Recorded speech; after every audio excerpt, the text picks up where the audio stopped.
그 전체 주제는 저한테 주어진 주제에 따라서 이 포스트모던 다원주의 사회 속에서 선교적 비전이 어떻게 회복될 수 있느냐 하는 데 초점을 맞추겠습니다. 선교적 비전의 회복을 위해서 특별히 코로나19에 한국 교회가 맞은 이 위기 속에서 선교적 비전을 회복하는 탐색이 제 주제입니다. 두 가지 질문을 할 생각입니다. 첫째, 글로벌 포스트 모던 다원주의 문화에 맞설 이 기독교적인 전략이 무엇이냐 하는 것과 특별히 포스트 코로나 시대에 위기를 넘어설 이 비전과 자원이 한국교회 또 우리 신학회에 있는가라는 질문입니다. 한 10년 전에 한국교회 신뢰도 조사를 모 기관에서 했을 때 32%가 작년 코로나를 겪으면서 21%로 떨어지고 최근에 국민일보가 조사한 조사에 따르면 18.1%가 나왔고요.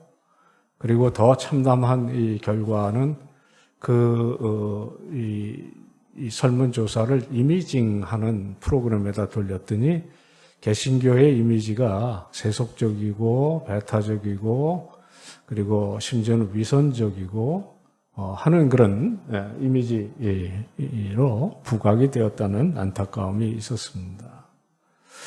정말 이런 상황 가운데 회복이 가능하냐? 가능하다? 가능하지 않다? 사실 모르죠. 오직 하나님께서 저희들에게 은혜 주실 때 회복은 저는 가능할 수 있다고 믿는 믿음으로 오늘 그 모색을 함께 여러분들과 했으면 합니다. 이게 결론입니다. 왜냐하면 30분이 길는 시간은 아니기 때문에 저의 결론, 선교적 비전의 회복의 조건은 결국 이 선교적 비전에 입각해서 적절한 자신감, 그러니까 자신감은 자신감인데 성경에 기초하고 복음에 기초하고 그리고 무엇보다도 기독교적 정신에 입각한 적절한 자신감으로 대처해야 된다. 설명은 해보도록 하겠습니다. 제 세 꼭지로 줄였습니다. 우리 급변하는 한국 사회에 대한 브리핑을 좀 하고 그 속에서 우리 한국교회가 위기를 어떻게 대처하고 있느냐 하는 얘기를 할 거고요. 마지막에는 세 가지 말씀, 성경 말씀과 세 가지 제안의 내용을 소개를 하도록 하겠습니다. 이 광장처럼 이 사회 변화를 잘 볼 수 있는 곳은 없습니다. 그 광장에 비친 기독교의 이미지를 생각을 해볼 수 있습니다. 이게 국가적 광장이죠. 여의도 광장이고 1974년에 100만 명이 운집한 여의도 집회가 있었습니다. 한국교회가 1907년에 대부흥 이후에 아마도 가장 큰 행사였을 텐데 민족의 가슴마다 피 묻은 그리스도를 심어 이 땅에 그리스도의 계절이 오게 하자라는 이 좀 숭고하고 지금도 가슴 울리게 하는 그 구호, 국가는 우표를 발행해서 기념하는 그런 축하를 해 주었습니다. 2020년에 광화문 광장입니다. 민족 복음화 대신 정권 퇴진, 이념 갈등, 그리고 결국 전국 감염 확산이라는 그런 어려움이 생겼고요. 그리고 언론들이 나서서 한국교회를 질타하는 결과 중에 하나가 18.1%와 관련이 없지 않다고 저는 생각을 해봅니다. 이 두 번째 광장이 보여주는 한국 기독교의 모습은 문화적으로 지체하고 전략이 부족한 데다가 자칫 이 세상이 펼쳐놓은 이 문화전쟁이라는 프레임에 걸려있는 느낌을 피하기가 어렵습니다.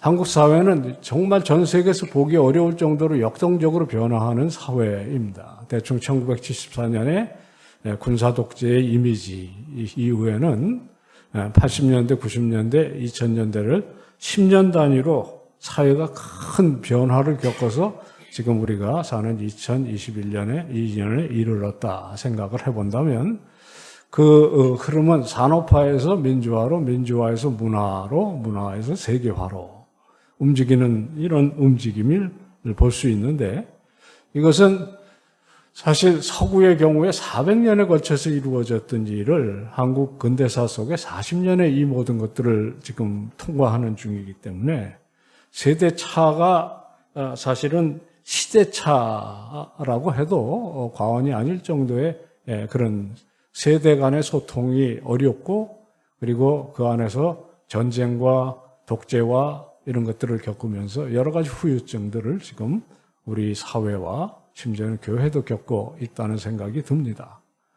한국 개신교는 문화적인 정체가 심각합니다. 정치와 시민사회가 빠르게 성숙하는 동안 그 변화에 적응하지 못하고 성장과 부흥이라는 단편적 목표에 사로잡혀서 신학적으로 자기 성찰 능력을 상실했다. 이건 뭐 제 판단이 아니고요.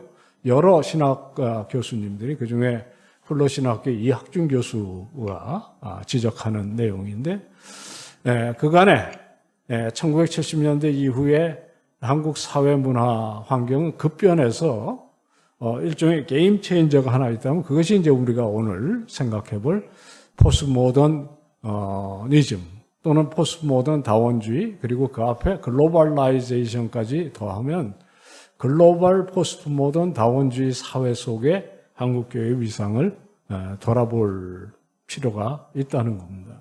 레슬리 뉴비긴이 20세기의 가장 아마 탁월한 선교사였고, 인도 40년 선교 끝에 고국에 돌아와서 여러 책을 펼친 가운데 대표작이 다원주의 사회 내의 복음의 안타까운 심정을 담은 책입니다.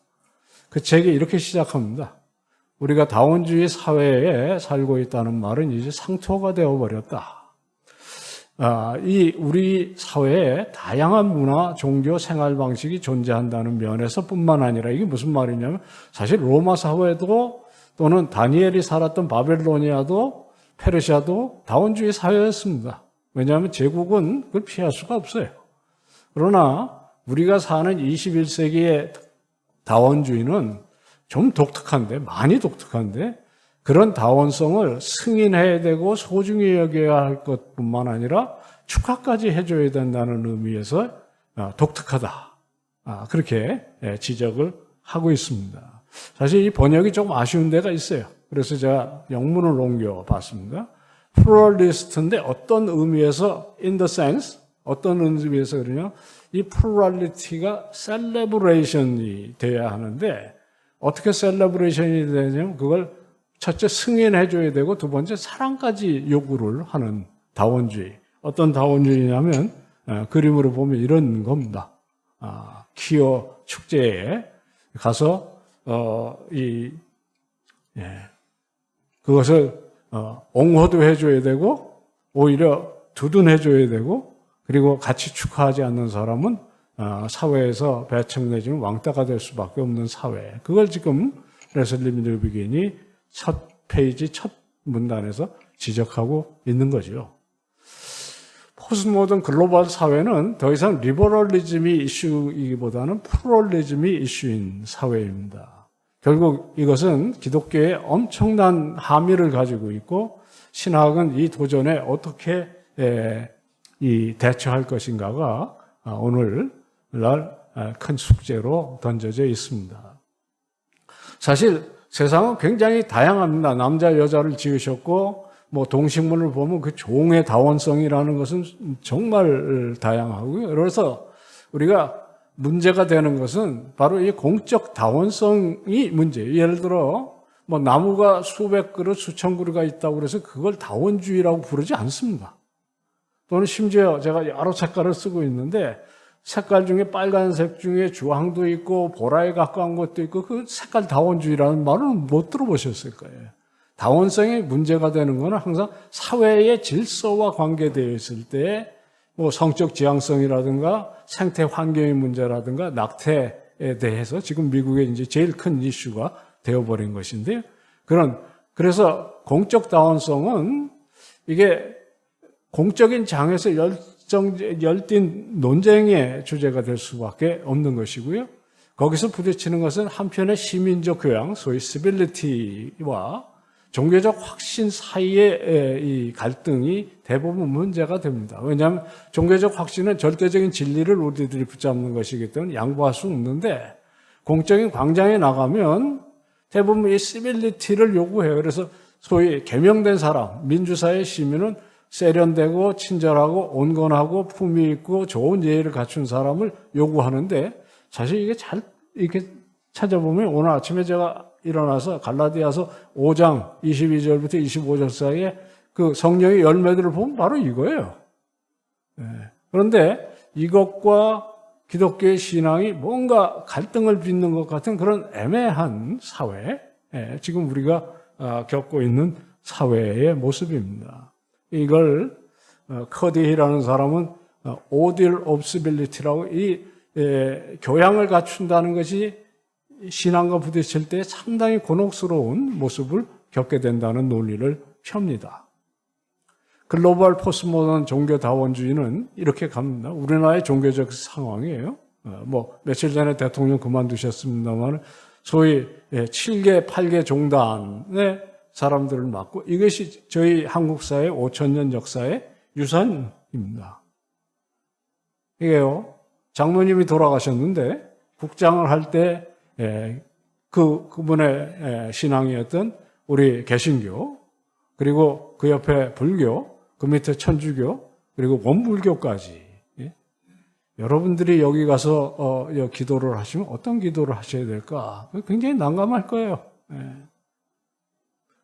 하나 더 있습니다, 사실. 우리나라의 불교 이전에 소위 민속신앙인 이 노제 또는 이 노제는 재밌는 게 최근에는 이 좌파 이념과 물려있기 때문에 우리나라의 정신적인 지층은 샤머니즘부터 해서 불교 위에 유교, 유교 위에 천주교, 천주교 위에 개신교, 그리고 이념 갈등까지 한 6개, 7개 지층이 있는데 이게 다 활성 지층입니다. 무슨 얘기냐? 다 살아있고 다 움직여요. 활성 지층이 움직이면 우리는 그걸 지진이라고 부릅니다. 사실 우리가 겪고 있는 한국 사회의 종교적인 지형은 그렇게 평안하지만은 않을 수 있다 하는 걸 우리들이 생각해 볼 수 있습니다. 한국교회는 이런 지형에 대해서 효과적으로 대처하지 못하는 모습들이 있는 것이 굉장히 안타까운 것이죠. 2000 몇 년이었습니까? 8년에 SBS가 4부작으로 신의 길, 인간의 길이라는 프로그램을 방영을 했었어요. 소리가 안 나갈 텐데요. 이 사람이 그 책을 썼던 사람인데 굉장히 종교다원주의자예요. 이 사람으로부터 시작해서 프로그램이 4부작으로 진행되는 동안 한국 목회자 하여튼 단체에서 순교의 각오로 맡겠다고 하여튼 SBS 앞에서 시위를 했던 현장이에요. 이게 이제 우리 기독교 입장에서는 반드시 비판하고 반대해야 되는 일이고 저도 꽤 이 신문들과 더불어서 꽤 글도 쓰고 반대도 했는데 결국에 사회에서 바라보는 시선은 굉장히 싸늘했고 결국 이제 이런 연장선에서 무례한 기독교라는 이제 질타를 받는 그런 결과가 초래됐다. 그런 생각을 우리들이 금하기가 어렵습니다. 사실 이 시대에 그래도 상당히 존경받는 뉴욕의 리디머 교회의 팀 켈러가 뉴욕에서 목회를 하면서 교인들에게 수시로 물어보고 내린 결론이 뭐냐면 이 배타성의 문제, 정말 뉴욕에서는 가장 큰 문제여서 사실 복음이 배타적이지 않고 확신이 무례일 필요는 없는데 세상에서 복음과 이 기독교를 무례하게 바라보는 문제를 어떻게 극복할 것이냐, 그것이 자기 목회의 굉장히 큰 씨름이었다. 그래서 자기 목회의 가장 중요한 방향을 뉴욕의 복이 되는 교회라고 설정을 할 수밖에 없었다. 그런 얘기를 한 적이 있습니다. 제가 이제 뭐 짧은 시간이기 때문에 바로 결론에 해당하는 하나님 말씀 세 곳과 세 가지 제안을 이제 소개를 드리도록 하겠습니다. 하나님 말씀을 앞세워야 되는데 우선 이 세 가지 제안, 학자들이 하고 있는 제안을 먼저 소개해드리고 말씀으로 결론을 맺을까 싶습니다. 이 다원주의 사회에 대한 바른 대처를 하면서 신앙의 공공성도 회복하고 나아가서 선교적 비전을 회복하기 위한 하나님 말씀 셋과 세 가지 제안이 있습니다. 두 가지 제안을 먼저 소개를 드릴 터인데 그 중에 한 사람은 지금 프린스톤에 은퇴를 한 로버트 우스나워라는 사람이고요. 그리고 그 옆에는 문화전쟁론이라는 책을 쓴 데이비슨 헌터라는 버지니아 대학의 둘 다 굉장히 복음적이면서 심지어 이 데이비슨 헌터는 사실 보수의 아이콘이기도 해요. 이분들이 권에 찬 뭐라고 그럴까요? 조언을 했던 내용들입니다. 다행히 이 책은 번역이 되어 있습니다. 기독교와 시민사회, Christianity and Civil Society라는 이분이 커리어의 절정의 프린스톤의 사회 종교학자로서 썼던 내용인데 시민사회 속에서 기독교의 소명이 뭐냐? 이 시민사회의 참여를 회피하고 자신을 돌보기에 힘쓰므로 세계화나 다문화 현실을 외면할 수는 있다는 거죠. 그런데 그렇게 되면 무슨 일이 벌어지냐면 교회가 이제 개토가 될 수 있다는 거고 교회는 시민사회와 밀접히 관련이 있기 때문에 다양성이 증대하는 사회 속에서 이 사회 현실에 반드시 대응을 해야만 한다. 그게 이제 시작의 이야기예요. 세 가지 대응 방식이 가능하다고 봤어요, 이 사람은. 첫째, 실용적 보편주의, 프라그마틱 유니버설리즘이라 그렇게 했고요. 두 번째, 소위 아이덴티티 팔러틱이라고 정체성 정치를 얘기하고 세 번째는 시민적 비평을 얘기합니다. 이게 삼지선다인데요. 여러분들이 딱 단어만 들을 때 어느 것이 정답일 것 같다는 느낌이 드실 거예요. 이 위에 둘이 아닌 이 우스나워는 시민적 비평을 권하고 있습니다. 실용적 보편주의는 한마디로 스펀지처럼 세상의 흐름에 따라서 모든 것을 흡수하는 일종의 자유주의적인 또는 어떤 면에 이 세상과 더불어 가는 일에 방점을 찍는 자세이죠. 물론 답이 아닙니다. 이것은 소위 말한 다원주의일 수도 있고 다원주의에 빠지는 것일 수도 있고 또는 소위 싱크리티즘, 혼합주의일 수도 있습니다. 이 종교사회학자도 이걸 권하지는 않습니다. 반대로 벽돌과 같은 태도, 그러니까 정말 물 한 방울 스며들 수 없을 정도로 스스로의 정체성을 확고히 하면서 교회도 다른 여차 단체와 동등 대우를 받기를 주장하는 방식을 소위 요즘 사회 속에서 말하는 아이덴티티 팔러틱의 모습을 가진 종교다. 이것도 답은 아니라고 했어요. 결국 왜 답이 아니냐면 이게 세상이 펼쳐놓은 세상이 기꺼이 하기를 원하는 교회도 거기에 뛰어들어서 같이 싸워주기를 바라는 문화전쟁 프레임에 말려드는 것이고 소위 독일에서 말하는 이 쿨트르캄프의 이 1987년에 카톨릭이 비스마르크와 벌렸던 그리고 오늘 뭐 각 이 민주사회 속에서 벌어지는 다양한 문화 싸움에 결국엔 교회가 복음이 아닌 어떤 면에 정체성 정치에 휘말리는 것이다. 그런 진단을 이분은 내리고 있습니다. 그래서 벽돌도 스펀지도 안 된다는 거죠. 그래서 제3의 길이 가능한데 이 제3의 길은 선지자적이고 시민적인 문화 비평에 나서는 길이다.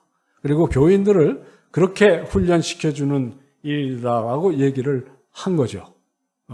상당히 귀담아 들어볼 만한 주장입니다. 문화전쟁은 이 데이비슨 헌터라는 사람의 1991년 작품이고요. 그 당시 이 사람이 이렇게 젊었어요. 그래서 이 책은 흔히 문화전쟁을 부추기는 책이라고 잘못 알고 있는데 그 책 안 읽고 제목만 읽었던 사람 얘기고요. 이 책의 한 400페이지 후반부에 가면 크리스찬은 절대로 이런 전쟁에 휘말리면 안 된다는 것이 이분의 총체적인 결론이에요. 그리고 그 다음에 94년에 쓴 책에는 왜 그렇게 안 해야 되냐면 결국엔 그러면 슈팅이, 총질이 시작된다. 이런 경고가 결국에는 뭐 작년, 재작년에 미국도 혼란을 겪었던 그런 일종의 예언적인 면모가 있는 책입니다. 이 젊은 이 이야기와 더불어서 다시 오토나와의 얘기는 시민적 비평이 뭐냐 하면 무슨 한가하게 앉아서 지금 비평이나 하고 있다 그런 얘기가 아닙니다. 무슨 얘기냐면 다원주의 사회 내에 차이들을 인정하면서도 예언자적인 역할을 회복해서 그렇게 표현 안 하지만 복음적인 비판의 목소리를 제도화할 수 있는 방법을 제시하는 자세인데 이것을 성공적으로 수행하기 위해서는 독단적인 주장이 아니라 기독교를 믿게 되면 좀 더 위대해질 수 있다는 것을 확신시킬 수 있는 능력을 갖춰야 되는데 첫째가 뭐냐면 대화 능력이 그리고 자기 확신을 소통할 수 있는 능력. 그런데 오늘날 특별히 한국에서의 기독교가 이런 역할을 제대로 하고 있느냐 하는 것을 생각을 해볼 필요가 있는 시대가 된 겁니다. 시민사회를 정치화하는 대신에 기독교적 봉사와 섬김의 장으로 만들어야 한다는 것이죠. 이 사람이 맨 마지막 장에 쓰는 이게 이제 호소로 끝나는데요. Plea for the sophistication, intellectual sophistication이라는 말을 사용했어요. 비편적인 참여를 위해서 지적으로 그것이 소위 이제 우리 조영근 변호사님께서 말씀해 주실 소위 그 차별금지법에 대한 이렇게 전문가들께서 지적으로 소통이 될 수 있는 이야기를 할 수 있는 능력을 갖추는 그런 것들이 중요하고 교회 안에 우리 목회자님들뿐만 아니라 각각 전문 영역에 있어서 그게 생태위기 같으면 환경운동을 하시는 기독교 지성인들이 좀 힘을 보태는 방법도 있는 거고요. 정치면 우리 국회의원들 비롯해서 그리스도인의 정치의 장에 나가 있는 사람들이 지적 세련됨을 갖춰야 되는데 이 지적 세련됨이라는 게 단순히 찬성과 반대가 아니라 이 어떤 이슈에 대해서 가장 박식한 비평가들의 검토라도 넘어갈 수 있는 그런 전문가들이 비록 의견 차이는 있을 수 있어도 당신의 얘기가 근거 없거나 어떤 면에 무가치한 것이 아니라는 것을 소통할 수 있는 그런 능력을 갖추는 게 그게 바로 지적 세련됨입니다. 그것을 간곡하게 부탁을 하고 있는 것입니다. 데이비슨 헌터, 비교적 최근의 모습입니다. 이 책은 다행스럽게도 번역이 되어 있습니다. 세상을 어떻게 바꾸냐. 이 책이 상당히 재밌어요. 이 책도 저는 헌터가 글을 쓰는 방식을 좀 바꿨으면 좋겠어요. 왜냐하면 기독교는 어떻게 세상을 바꾸는 게 영어도 to change the world 이렇게 되어 있는데 사실 이 책의 결론은 세상 바꾸려고 하지 마라.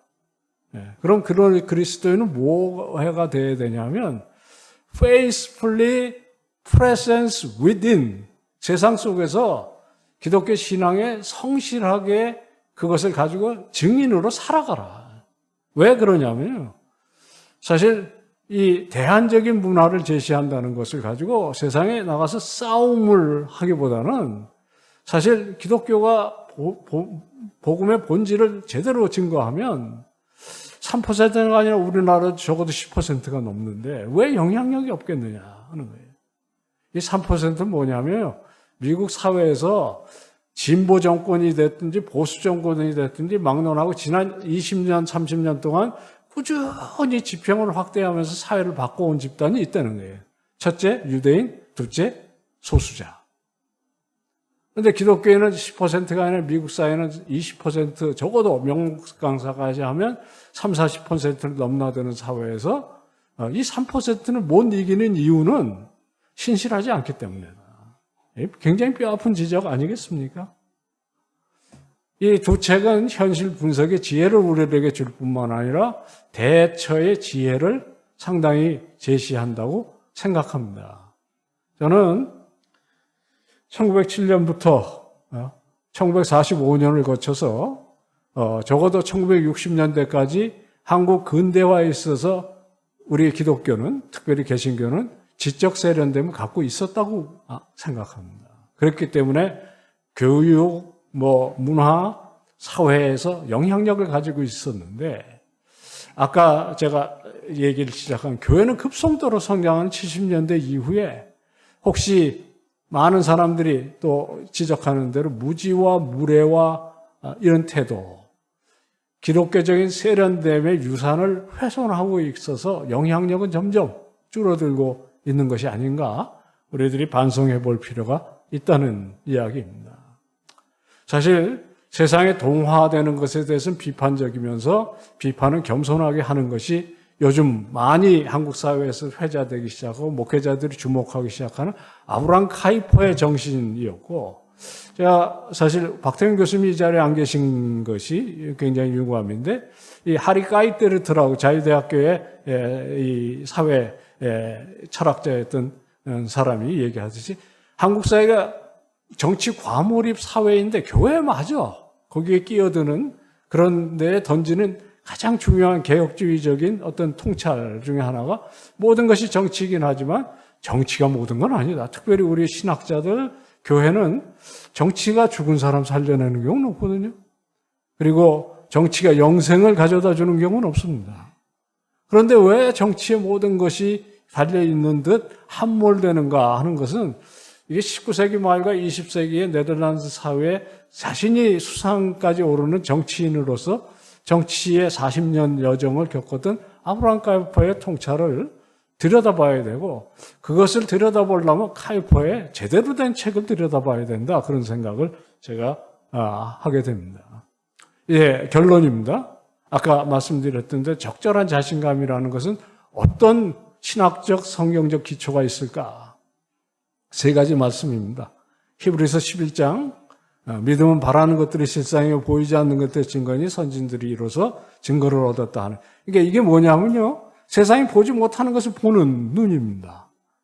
그리고 로마서 12장에는 이 세대를 본받지 말고 하나님의 선하시고 온전하시고 기뻐하신 뜻을 분별하는 분별력이고, 그리고 가장 이제 결론적인 베드로전서 3장에는 너희 안에 있는 소망의 이유에 대해서 묻는 자에게 대답할 것을 항상 준비하되 온유와 두려움으로. 이 셋이 저희 이 시대의 포스트 모던 이 사상에 대한 가장 확실한 하나님의 메시지라고 저는 생각을 하고 잠시 소개하고 마치도록 하겠습니다. 히브리서 11장에 결국엔 이 세상을 살아가는 우리는 근본적으로 정체성이 나그네다, 본향 찾는 사람들이다. 그래서 우리는 이 세상에 살고 있다는 건 부정은 하지 않지만 이 세상이 나의 본향이라는 생각은 좀 벗어나야 된다. 이 레지던트 에일리언이라는 쓴 스탠리 하우바스는 아예 책 제목을 우리는 이 세상에서 나그네다 라는 이 논제를 펼쳤던 적이 있고요. 그래서 기독교야말로 대한사회가 되어야지, 이 세상에 함몰되거나 이 세상과 동떨어져 버리면 대안이 못 되는 거죠. 그러니까 이 주장은 사실 로마서 12장의 거룩한 문화, 이 세상 속에 있지만 구별된 문화, 이 세대를 본받지 않고 하나님의 선하신 뜻을 분별할 수 있는 그 분별력을 세상에 전하는, 그게 저는 아까 우스나워가 얘기한 세련됨과 다른 말이 아니라고 저는 생각합니다. 이 글을 쓰고 있던 사도 바울이야말로 당대의 최고의 지성인이었었고, 그 이후에 4세기 아우구스티누스가 그랬었고, 16세기에 요한 칼빈이 그랬었고, 20세기에 아브라함 카이퍼가 그랬었다. 그러면 21세기에 대한민국의 우리 실천신학 우리 동지들은 어떤 안목을 가져야 될까? 유명한 말입니다. 우리는 세상 속에 있지만 세상의 것은 아니다. 이 출전을 되게 모르는 상태에서 인용 많이 해요. 이게요, 2세기에 익명의 이 교회의 지도자가 디오그네투스라는 사람이 보낸 편지에 나오는 아주 유명한 글입니다. 원문이 그대로 남아 있고요. 그리스도인은 세상에 살지만 세상에 속한 사람이 아니기 때문에 우리는 다르다 라는 의식을 가지고 결국 이 연장에서 요즘 뭐 많이 얘기하는 그 기독교의 발흥이나 로든 스탁이 쓴 책에 의하면 결국엔 이런 자세가 로마를 복음화시키는 일에 핵심적인 역할을 했다라는 주장 귀담아 들을 필요가 있는 것입니다. 마지막에 제가 강조드리고 싶은 이 얘기는 우리 안에 소망에 대해서 세상이 묻게 해야 되는데 세상이 묻지를 않습니다. 왜냐하면 이 사람들 속에 소망이 없어 보이고 우리하고 차별성이 별로 없다. 그렇게 생각을 하니까 그러니까 기독교에 대한 신뢰도가 18.1%가 나오는 세상에서 세상 사람들이 문제를 가지고 교회 와서 묻겠습니까? 그러나 만약 그래도 우리들이 꾸준히 노력해서 만약 세상에서 우리 속에 있는 소망의 이유에 대해서 물을 때 이게 이제 사도 베드로입니다. 십자가를 앞에 두고 칼을 뽑아서 사람을 쳤던 사람인데 노년의 사도 베드로가 하는 말이 뭐냐면 그러니까 우리가 이 전쟁터에 나가듯이 하는 것이 아니고 복음에 입각한 온유와 두려움, 이 두려움이라는 말은 포부스거든요. 예, 존중, 심지어는 경외 이런 말로 번역할 수 있는 말입니다. 그리고 무엇보다 세상 사람들을 감동시킬 수 있고 놀라게 하는 선한 양심을 품어라. 왜냐하면 그래야 적어도 교회를 욕하는 사람들이 스스로 부끄러워할 수 있는 지경까지 이르게 해야 하지 않겠느냐는 노사도의 말이죠. 네. 글로벌 포스트모던 다원주의 도전에 대한 답은 소심한 기독교도 아니고 무례한 기독교도 아니고 적절한 기독교라. 온유와 겸손을 가진 확신. 확신이 무례일 필요는 없는데 그것을 다시 뉴비긴이 쓴, 이 책은 제가 보기에 번역이 책 제목이 조금 아쉬워요. 왜냐하면 타당한 것이 아니라 프라퍼, 적절한 거죠. 20세기, 21세기에 적절한 기독교는 어떤 기독교가 될지를 우리 동역자 여러분들과 함께 씨름하기를 원하고요. 마지막으로 한 권 더 소개를 드리면 이 Pluralisms and Horizons라고요. 리처드 마우와 사실 제 멘토였던 산다 크리피운이라는 분이 같이 쓴 책입니다. 무례한 기독교, 소심한 기독교가 아닌 정말 다원주의에 대해서 바른 기독교 세계관에 입각한 그리고 실천신학의 통찰을 우리 동역자 여러분들이 제시해 주시는 귀한 은혜가 함께 했으면 좋겠습니다. 짧은 시간 빨리 지나가는 거 참아주셔서 감사드립니다.